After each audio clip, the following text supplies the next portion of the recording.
Você falou sobre perenidade, coisa que quase ninguém enxerga. Esses mais antigos esquecem, essa palavra nem faz parte do vocabulário.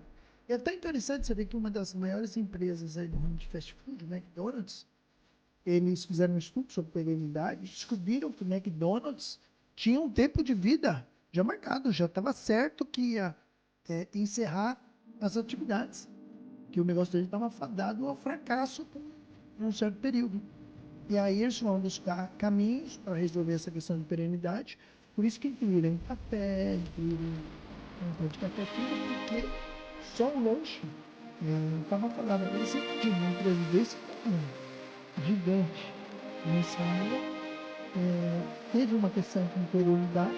Agora você imagina uma empresa familiar, né? A pessoa não sabe nem o termo, a empresa dele não vai fechar as portas.